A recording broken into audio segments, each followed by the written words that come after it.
ৰংপুৰ নামৰ এখন গাঁৱত এটা পৰিয়াল আছিল।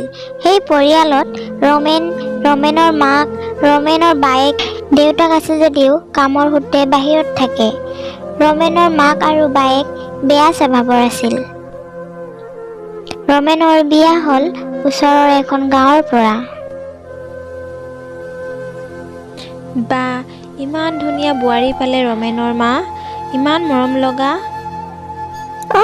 হয় ঠিকেই কৈছা। চেহেৰা দেখি মোহিত হ'ল, বৰ একেবাৰে অপেশ্বৰীজনী। আমি এতিয়া যাওঁ, পিছত আকৌ আহিম তোমাৰ বোৱাৰীক চাবলৈ, ইমান ধুনীয়া দেখি। অৰে, তোমাৰ বোৱাৰী চাৰিওফালে দেখোন গুণগান চলিছে। মোৰ খং উঠি গৈছে, নাজানো কি বা গুণ আছে। বিনা পইচাত কাম কৰা মানুহ পাইছো।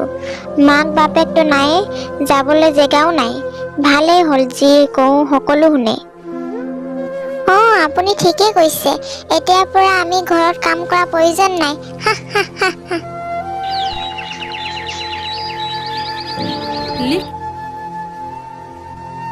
মা, নমিতা কওকচোন, মোৰ কামলৈ যাবলৈ দেৰি হৈছে, ভাত দিবলৈ সোনকালে। গোটেই শাক ভাত ময়ে বনালো, ভাতকেইটা বাঢ়ি দিবলৈকে ইমান দেৰি লাগিছে তাৰ। বোৱাৰী, বোৱাৰী, ভাত বাঢ়া। ঠিক আছে, মই চাই আহিছো। মোৰ ভাগ্য আৰু। কি হ'ল, ভাত এতিয়ালৈকে হোৱা নাই নেকি? এইখিনি লওক মা, ভাত কেতিয়াবাই হ'ল। মই ভাত বাঢ়ি নিবলৈ লৈছিলোঁ। ৰখ, তই যাব নালাগে। এনেই খং কৰি আছে, তাৰ ভোক লাগিছে। এইখিনি লোৱা বাবু। বোৱাৰী সময় নাই, সি আহিব নোৱাৰে। বোৱাৰীয়ে কৈছে আপোনাৰ ল'ৰাক ইয়াৰ পৰা ভাত লৈ যাব কওক, সেইকাৰণে মই লৈ আহিলোঁ। তাৰ ইমান সাহস মা, আপোনাক এনেকৈ ক'বলৈ? এনেকৈ ক'লে আপোনাক?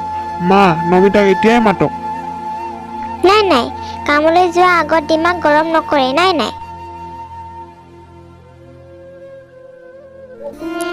ছোৱালী, গোটেই দিনটো কাঁহী বাতিকে মাজি থাকিবি নে বেলেগ কাম কৰিবি?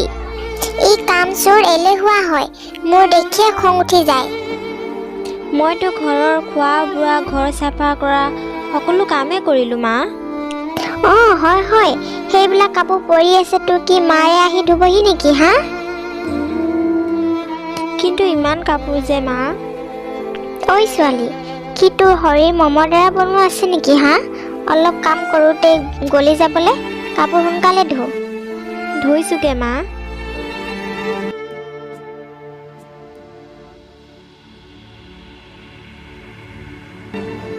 শুনাচোন, ঘৰত তোমাৰ কিবা অসুবিধা হৈছে নেকি?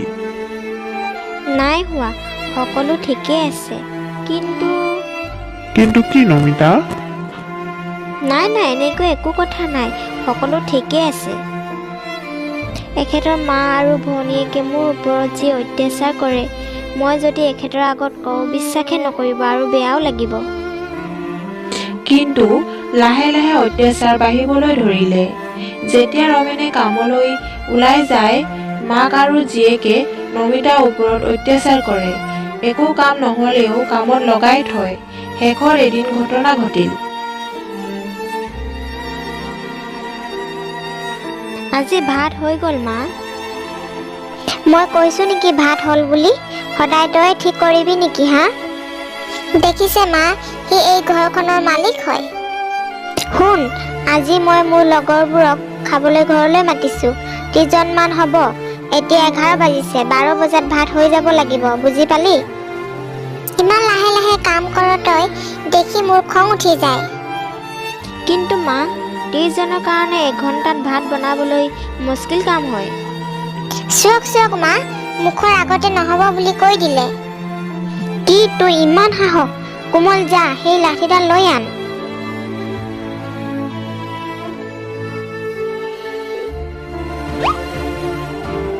নেমাৰিব মা। হে ভগৱান, কেনেকৈ জীৱন দিছে মোক। ইয়াতকৈ মই মৰি যোৱাই ভাল।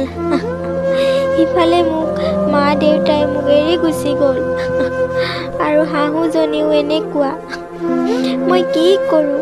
মোক এই জীৱনৰ পৰা মুক্তি দিয়ক। মই আৰু জীয়াই থাকিব নিবিচাৰোঁ। তুমি কোন হয় বেটি? তুমি দেখিবলৈ ইমান ধুনীয়া, কিয় কান্দি আছা কোৱা মোক বেটি? মই জল দেৱী হয়, কি হৈছে কোৱা মোক, মই সহায় কৰিম। মা, মোৰ বহুত দুখী ভাগ্য হয়। সেইটো মই বুজি পালো। এতিয়া ঘৰলৈ যোৱা, যোনে তোমাক চকু পানী উলিয়াব সেই চকু পানীতে ডুবি যাব।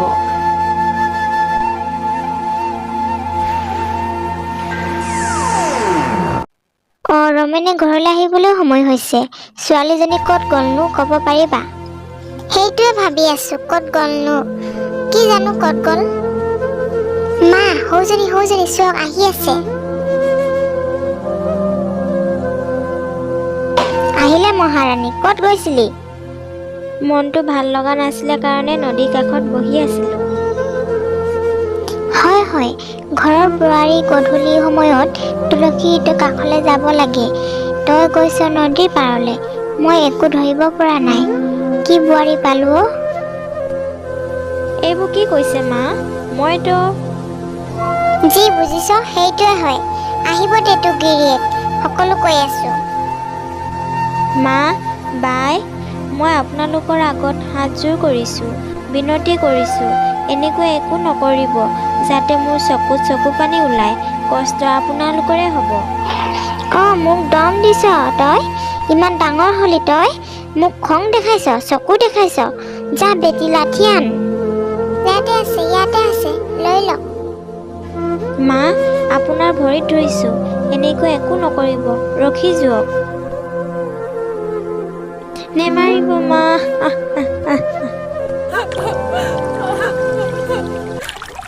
কি হৈছে এইবোৰ? ক'ৰ পৰা পানী আহিলে? বচা, মৰিলো, বচা।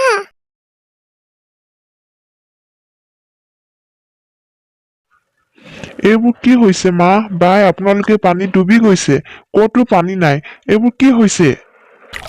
বচা, এইবোৰ কি হয় তাইহে জানিব। তাই যাদু মন্ত্ৰ জানে চাগে, সেইকাৰণে এইবোৰ হৈছে। মৰিলো, বচা। কি হৈছে নমিতা? মা, বাই, এইবোৰ কি হৈছে? মোক বিশ্বাস কৰক, মই একো ভুল কৰা নাই। জল দেৱী কৃপাতে এইবোৰ হৈছে। চোৱা নমিতা, এইবোৰ কি হৈছে সকলো সঁচাকে কোৱা। নমিতাই ৰমেনক সকলো কথা কৈ দিলে। চি মা, এজনী অনাথ ছোৱালীৰ লগত আপোনালোকে মাক জীয়েকে এনেকুৱা কষ্ট দিছে। এইবোৰ অন্যায় হৈছে মা, অন্যায়। আপোনালোকৰ লগত যি হৈছে ভালে হৈছে। আৰে বাপৰে, মৰিলো। এনেকুৱা আৰু নকৰো, বচাই লোৱা বাবু। মই এনেকুৱা কেতিয়াও ভুল নকৰো। মই বচাব নোৱাৰো।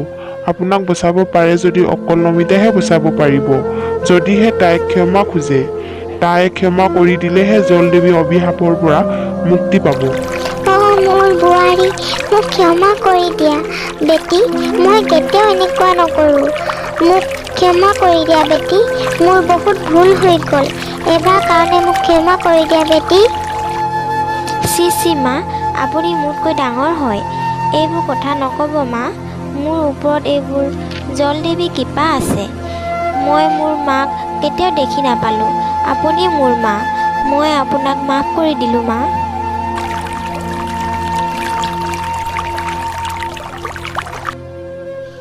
মই বৰ ধুনীয়াকৈ শিক্ষা পালোঁ। এজনী অনাথ ছোৱালীৰ ওপৰত বহুত অত্যাচাৰ কৰিছিলোঁ।